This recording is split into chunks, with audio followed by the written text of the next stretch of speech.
السلام علیکم ورحمۃ اللہ۔ کیسے ہیں دوستو؟ امید کا آپ حضرات خیر و عافیت سے ہوں گے۔ میں ہوں آپ کا دوست تسلیم الدین محمدی۔ اسلامک نالج 940 چینل میں آپ لوگوں کا سواگت ہے۔ آج کے اس ویڈیو میں آپ لوگوں کے سامنے ایک ایسے ٹاپک کو لے کر حاضر ہوا ہوں جو میرے کئی دوستوں نے مجھے کمنٹ کر کے بتائے ہیں کہ بھائی تسلیم بھائی آپ اس موضوع پر ایک ایسا ویڈیو بنائیں، ایک ایسی دعا بتا دیجئے،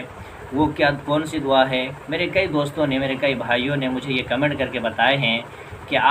میں جو ہے بہت زیادہ قرض میں مبتلا ہوں اور قرض کی وجہ سے میرے اوپر بہت ٹینشن ہے اور مجھے سمجھ میں نہیں آ رہا کہ میں کیا کچھ کروں۔ لہٰذا آپ ایک ایسی دعا بتلا دیجئے قرآن اور حدیث کی روشنی میں کہ اگر اس دعا کو میں پڑھوں تو اس قرض سے چھٹکارا پا جاؤں، یا اس قرض کو ادائیگی کرنے کا اللہ تعالیٰ اس میں کوئی راستہ اختیار کر دے۔ میرے دوستوں نے یہ اپیل کی ہے مجھ سے۔ تو میرے بھائیوں، آج آپ اگر مقروض ہیں، قرض دار ہیں، اور آپ بھی قرض لینے کی وجہ سے ٹینشن میں پڑے ہوئے ہیں اور اس قرض کو ادائیگی کرنے کا آپ کے پاس کوئی راستہ اختیار نہیں ہے، جس کی وجہ سے آپ بہت ٹینشن اور بہت ڈپریشن کا شکار میں ہیں، تو آپ ٹینشن لینے کی ضرورت نہیں ہے۔ میں آپ کے لیے قرآن اور حدیث کی روشنی میں ایک ایسی دعا لے کر کے حاضر ہوا ہوں کہ اگر آپ یقین کے ساتھ، بھروسہ کے ساتھ اس دعاؤں کا اہتمام کریں گے تو انشاءاللہ اللہ تعالیٰ اس کی وجہ سے آپ کی قرضہ کو ہلکا کر دے گا، یا آپ کی قرضہ کو ادا کرنے کا کوئی راستہ اختیار کر دے گا۔ وہ دعا کیا ہے؟ سنن ترمذی کی روایت ہے، اللہ کے رسول صلی اللہ علیہ وسلم نے فرمایا کہ تم جب قرضہ ادا کرو یا قرض سے نجات چاہو تو اس وقت تم اس دعا کا اہتمام کرو۔ وہ کون سی دعا ہے؟ کہ اللہم اکفنی بحلالک عن حرامک واغننی بفضلک عمن سواک۔ اللہم اکفنی بحلالک عن حرامک واغننی بفضلک عمن سواک۔ اس دعا کا ترجمہ کیا ہے؟ کہ اللہ تو مجھے حلال روزی اتنا زیادہ دے دے کہ میں حرام سے بچ جاؤں، واکفنی بحلالک واغننی بفضلک عمن سواک، اور یا اللہ تو اپنی فضل سے مجھے اتنی روزی دے دے کہ میں تیرے علاوہ لوگوں سے بے نیاز ہو جاؤں۔ حضرت علی رضی اللہ تعالی عنہ کے بارے میں حدیث کے اندر آتا ہے کہ ایک مرتبہ حضرت علی رضی اللہ تعالی عنہ بہت زیادہ غمگین بیٹھے ہوئے تھے۔ ایسا لگ رہا ہے کہ حضرت علی کے اوپر سارا غم ٹوٹا ہوا ہے، غم کے پہاڑ ٹوٹے ہوئے ہیں۔ حضرت علی رضی اللہ تعالی عنہ کے چہرے پر مایوسی چھائی ہوئی تھی۔ اس حساب سے، اس ایسے انداز میں حضرت علی رضی اللہ تعالی عنہ بیٹھے ہوئے تھے۔ اللہ کے رسول صلی اللہ علیہ وسلم نے دیکھا کہ حضرت علی رضی اللہ تعالی عنہ بالکل غمناک اور غم کے پہاڑ ٹوٹے ہوئے حضرت علی کے اوپر، چہرے پر بالکل مایوسی اور غمی چھائی ہوئی ہے، ہنسی نہیں ہے۔ حضرت اللہ کے رسول صلی اللہ علیہ وسلم نے حضرت علی سے پوچھا کہ یہ علی، کس بات کی تم غم منا رہے ہو؟ کیا ہوا ہے؟ تمہارے چہرے پر اتنے غمگین کیوں چھائی ہوئی ہے؟ کیوں تم اتنے مایوس ہو؟ حضرت علی رضی اللہ تعالی عنہ نے کہا کہ اللہ کے رسول، اب کیا بتاؤں، میں نے گھر چلانے کے لیے قرض لیتا گیا، اب اتنا قرض لے لیا، اتنا میں مقروض ہو گیا کہ میرے قرض جو ہے میرے سر کے اوپر سے جا رہا ہے، یعنی قرض دار جن سے میں قرض لیا ہوں وہ لوگ میرے سر کے اوپر کھڑا ہو گیا ہے، اور اس قرض کو ادائیگی کرنے کا میرے پاس کوئی سبیل نہیں ہے، کوئی راستہ نہیں دکھ رہا ہے۔ اس کی وجہ سے میں بہت ٹینشن میں ہوں، بہت پریشانی میں ہوں۔ اللہ کے رسول صلی اللہ علیہ وسلم اس کا جواب دیتے ہیں کہ یہ علی، کیا میں تجھے کوئی ایک ایسی دعا نہ بتلا دوں؟ کیا میں تجھے کوئی ایک ایسا وظیفہ نہ بتلا دوں کہ اگر تم اس دعا کا اہتمام کرو گے، اس دعا کی اگر تم اہتمام کرو گے صبح اور شام، تو اس دعا کی پڑھنے کی وجہ سے اللہ تعالیٰ تیرا اس قرض کو ہلکا کر دے گا، اور اس قرض کی ادائیگی کا تیرے پاس کوئی راستہ بھی اللہ تعالیٰ نکال دے گا۔ حضرت علی نے کہا کہ بلا یا رسول اللہ، کیوں نہیں اللہ کے رسول۔ میرے بھائیوں، اب دیکھیں حضرت علی کون ہیں۔ حضرت علی یہ داماد رسول ہیں، اللہ کے رسول صلی اللہ علیہ وسلم کے داماد ہیں، اور یہ خلیفہ اربع یعنی مسلمانوں کے یہ چوتھا خلیفہ حضرت علی ہیں۔ ان کے اوپر قرض کی وجہ سے پہاڑ ٹوٹے ہوئے ہیں، غم اور پریشانی کی وجہ سے ان کے چہرے پر مایوسی ہیں۔ اللہ کے رسول ان کو یہ دعا سکھلاتے ہیں کہ علی، آپ ٹینشن نہ لیں، اب غمگین نہ ہوں، اس دعاؤں کا اہتمام کریں۔ اللہ کے رسول نے اپنی پیاری بیٹی فاطمہ رضی اللہ تعالی عنہا کو اپنے لخت جگر کو حضرت علی کی نکاح میں دیتے ہیں، حضرت علی کے ساتھ نکاح کرا دیتے ہیں،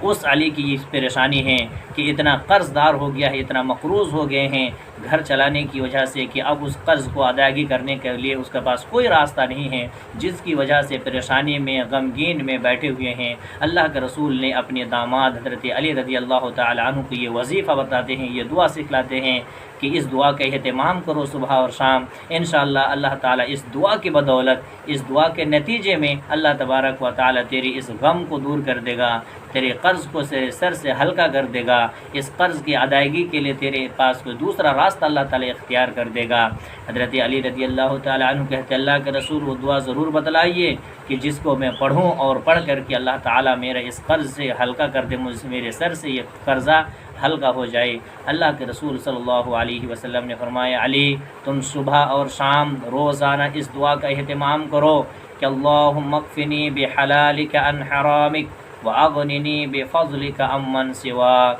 کہ اللہ تو مجھے اتنا حلال روزی دے دے کہ میں حرام سے بچ جاؤں، اور تو اپنے فضل و کرم سے مجھے اتنی روزی دے دے کہ میں تیرے علاوہ لوگوں سے بے نیاز ہو جاؤں، لوگوں کے پاس جانے کی ضرورت ہی نہ رہیں، تو مجھے اتنی روزی دے دے اپنے فضل و کرم سے۔ اللہ اکبر، اتنی پیاری دعا ہے اور اتنی چھوٹی سی دعا ہے کہ اگر ہم اور آپ اس دعاؤں کا اہتمام کر لیتے ہیں تو اللہ تبارک و تعالیٰ اس دعا کے پڑھنے کی وجہ سے ہمارے سر سے ہمارے قرضہ کو ہلکا کر دیتے ہیں، اور ہمارے قرض سے نجات پانے کے لیے اللہ تعالیٰ کو راستہ بھی اختیار کر دیتا ہے۔ دوسری روایت کے اندر آتا ہے، ترمذی کی ہی روایت ہے کہ ایک مرتبہ ایک صحابی مسجد نبوی میں بیٹھے ہوئے تھے، اور مسجد نبوی میں بیٹھ کر کے ایک کونے پر بہت زیادہ رو رہے ہیں، اور ان کے آنکھوں سے آنسو بند نہیں ہو رہے ہیں، رکنے کا نام نہیں لے رہے ہیں۔ اللہ کے رسول صلی اللہ علیہ وسلم اتنے میں مسجد نبوی میں داخل ہوتے ہیں، تمام لوگوں کی طرف آپ کی نظر پڑتی ہیں، مگر اتفاقاً اس آدمی کے اوپر جب اللہ کے رسول صلی اللہ علیہ وسلم کی نگاہ پڑتی ہے، نظر پڑتی ہیں، تو دیکھا کہ وہ صحابی وہ بہت زیادہ غمگین ہیں، اور غم کی وجہ سے وہ رو رہے ہیں، اور ان کی آنکھوں سے آنسو بند نہیں ہو رہے ہیں۔ اللہ کے رسول نے ان کے قریب جا کر کے پوچھتے ہیں کہ بھائی کیا ہوا ہے، تو کیوں اتنا رو رہا ہے، کیوں اتنی پریشانی میں تم مبتلا ہو؟ اس آدمی نے اپنے ساری پریشانیوں کو بتایا کہ اللہ کے رسول صلی اللہ علیہ وسلم میں بہت زیادہ پریشان ہوں، میں مالی پریشان ہوں، میں گھریلو پریشان ہوں، میں اپنے معاشی کی وجہ سے پریشان ہوں، نہ میں صحیح سے گھر چلا پا رہا ہوں، اور نہ میرے پاس مال ہے، نہ دولت ہے، میں بہت زیادہ مقروض ہوں، اور قرض خواہ جن لوگوں نے مجھے قرض دیے ہیں وہ میرے سر کے اوپر آ کر کھڑے ہو جاتے ہیں کہ میں جہاں کہیں بھی کھڑا ہوتا ہوں وہ لوگ میرے پاس آ جاتے ہیں اور پیسہ مانگنا شروع کر دیتے ہیں، حالانکہ میرے پاس پیسہ نہیں ہے اللہ کے رسول، جس کی وجہ سے میں بہت زیادہ رو رہا ہوں، کوئی راستہ دیکھ نہیں پا رہا ہوں۔ اللہ کے رسول صلی اللہ علیہ وسلم نے فرمایا تجھے زیادہ گھبرانے کی ضرورت نہیں ہے، تجھے زیادہ رونے کی ضرورت نہیں ہے، تو اللہ سے اس دعا کو مانگو، اللہ سے اس وظیفہ کا اہتمام کرو صبح اور شام، اور روزانہ یقین کے ساتھ اللہ پر بھروسہ رکھتے ہوئے اس دعا کا اہتمام کرو۔ اگر تم اس دعا کو پڑھتے رہو گے تو اللہ تعالیٰ اس دعا کے نتیجے میں تیرا قرضہ کو ہلکا کر دے گا۔ وہ کون سی دعا ہے؟ اللہ کے رسول صلی اللہ علیہ وسلم نے فرمایا اللہم انی اعوذ بک من الہم والحزن والعجز والکسل والجبن والبخل وضلع الدین وغلبۃ الرجال۔ اس دعا کا ترجمہ کیا ہے کہ اللہم انی اعوذ بک من الہم والحزن، کہ اللہ میں تیری پناہ چاہتا ہوں غمگین سے، پریشانیوں سے، والعجز والکسل سستی اور کاہلی سے، والبخل والجبن اور بزدلی سے اور کنجوسی سے تیری پناہ چاہتا ہوں، وضلع الدین اور قرض کی بوجھ سے تیری پناہ چاہتا ہوں، وغلبۃ الرجال اور لوگوں کے مسلط ہونے سے میں تیری پناہ چاہتا ہوں۔ اس دعا کو اللہ کے رسول صلی اللہ علیہ وسلم نے اس آدمی کو بتاتے ہیں۔ میرے بھائیوں آپ غور کریں، اس حدیث کو بیان کرنے کے بعد تمام محدثین نے یہ نقل کیے ہیں کہ اگر دنیا کے اندر قرض کے ہلکا کرنے کے لیے، قرض کو اپنے سر کے اوپر سے ہلکا کرنے کے لیے کوئی اور دوسرا راستہ ہوتا، کوئی دوسرا وظیفہ ہوتا،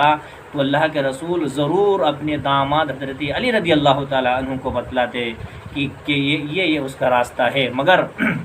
اللہ کے رسول نے اپنے داماد حضرت علی کو یہ دعا سکھلا کر کے یہ بتلا دیے ہیں کہ اس کے علاوہ کوئی اور راستہ نہیں ہے کہ قرض کو ہلکا کرنے کا۔ میرے بھائیوں، اتنی پیاری سی اور اتنی چھوٹی سی دعا ہے کہ اگر آپ قرض سے پریشان ہیں، مبتلا ہیں اور کوئی راستہ اختیار نہیں کر پا رہے ہیں تو آپ ضرور اس دعاؤں کا اہتمام کریں، صبح اور شام اس دعاؤں کو پڑھیں کہ بہت پیاری اور بہت چھوٹی سی دعا ہے کہ اللہم اکفنی بحلالک وعن حرامک واغننی بفضلک عمن سواک۔ اسی طریقے سے دوسری دعا اللہ کے رسول نے یہ سکھلائی ہے، اللہم انی اعوذ بک من الہم والحزن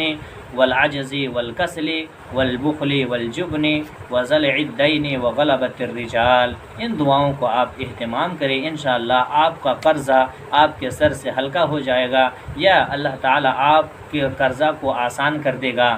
حضرت علی رضی اللہ تعالی عنہ بیان کرتے ہیں کہ میں جب سے اس دعاؤں کو پڑھنے لگا اللہ کے رسول صلی اللہ علیہ وسلم کے کہنے سے، تو چند دنوں کے بعد اللہ تعالیٰ نے مجھے اتنا مال دے دیا کہ میں اپنے سر سے تمام قرضہ کو نکال دیا، تمام قرضہ کو میں اپنے سر کے اوپر سے ہلکا کر دیا، اپنے بوجھ کو ہلکا کر دیا، اور پھر میں قرض سے چھٹکارا اور نجات پا گیا۔ یہ اتنی بڑی پیاری دعا ہے اور اتنی طاقتور دعا ہے کہ قرض کو ہلکا کرنے کی، لہٰذا ہمیں اور آپ کو اس دعا کو زیادہ سے زیادہ اہتمام کرنا چاہیے۔ اور بسا اوقات ہمارے سماج اور معاشرے میں جو لوگ قرض خواہ ہوتے ہیں، قرض دینے والے ہوتے ہیں، وہ جب قرضہ وصول کرنے جاتے ہیں تو وہ ان مقروض حضرات کو وہ تھوڑا مہلت نہیں دیتے ہیں۔ میرے بھائیوں، اگر ہم اور آپ کسی کو 1 روپے یا 10 روپیہ کی وجہ سے مدد کرتے ہیں اور اس کے پاس اس روپیہ کو وصولی کرنے میں جا کر کے ہم اسے مہلت دیتے ہیں، تو اس کے بدلے اللہ تبارک و تعالی ہمیں کل قیامت کے دن عرش کے سائے تلے جگہ نصیب فرمائے گا۔ اسی طریقے سے قرض دار کو یہ مہلت دینا یہ بڑے ثواب کا کام ہے، یہ صدقہ میں شمار ہوتا ہے میرے بھائیوں۔ اور اللہ کے رسول صلی اللہ علیہ وسلم کی حدیث ہے کہ واللہ فی عون العبد ما کان العبد فی عون الاخیہ، کہ اللہ تبارک و تعالی اپنے بندوں کی اس وقت تک مدد کرتے رہتا ہے جب تک بندہ اپنے بھائی کی مدد کرتا ہے۔ لہٰذا ہمیں جہاں تک ممکن ہو سکے، اگر ہمارے پاس روپیہ ہے اور ہمارا ساتھی، ہمارا کوئی بھائی، ہمارا پڑوسی اگر غریب ہے تو ہم ان کی مالی تعاون کریں، ان کی پریشانیوں کو دور کریں، یہ ہماری اور آپ کی اولاً ذمہ داری ہے۔ اسی طریقے سے اگر ہمارے سماج اور معاشرے میں کوئی مقروض ہیں، قرض دار ہیں اور اس کے اوپر موت طاری ہو گئی ہو، وہ وفات پا گیا ہو، تو کیا ایسے لوگوں کی نماز جنازہ پڑھی جائے گی؟ یہ بہت بڑا مسئلہ ہے۔ اللہ کے رسول صلی اللہ علیہ وسلم کے زمانے میں جب کوئی جنازہ لایا جاتا تھا تو اللہ کے رسول صلی اللہ علیہ وسلم یہ سوال کرتے تھے، یہ پوچھتے تھے لوگوں کے، کیا اس کے اوپر کوئی قرض ہے؟ کیا ان کے اوپر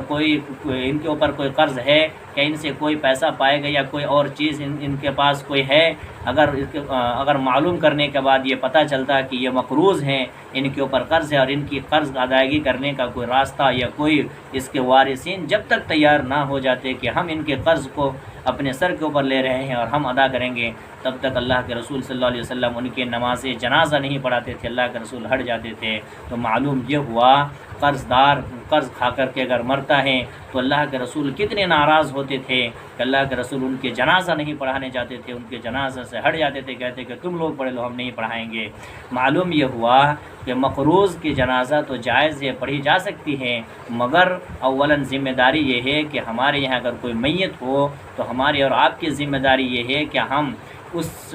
شخص کے متعلق وارثین سے اور لوگوں سے یہ اطلاع کر دیں کہ ان کے اوپر کوئی مقروض ہیں، کیا ان کے پاس کوئی چیز کوئی پا رہے ہیں، اس چیز کا حساب لے لیں۔ ورنہ اگر ہم نے اس کا جائزہ نہیں لیا اور وہ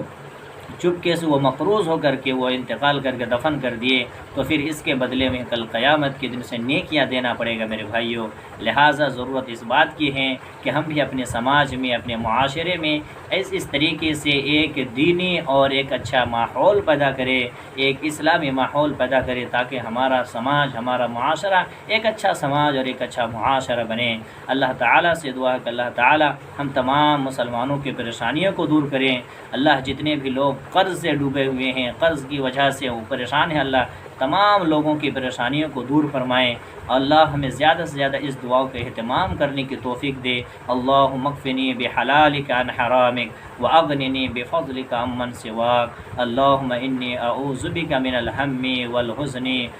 والجبن والبخل والعجز والکسل وضلع الدین وغلبۃ الرجال۔ کہ اللہ تو ہم جتنے بھی لوگ اس دنیا کے اندر پریشان ہیں، اللہ تمام لوگوں کی پریشانی کو دور کر دیں۔ رب العالمین دنیا میں جس کونے بھی مسلمان بھائی پریشان ہیں، اللہ ان کی پریشانی کو دور کر دیں، ان کے مالی حالات کو اصلاح کر دے، ان کی مالی پریشانیوں کو تو دور کر دے، اور ایک خوشگوار ماحول اور ایک اچھی زندگی نصیب فرما۔ آمین۔ وصلی اللہ علی نبینا محمد۔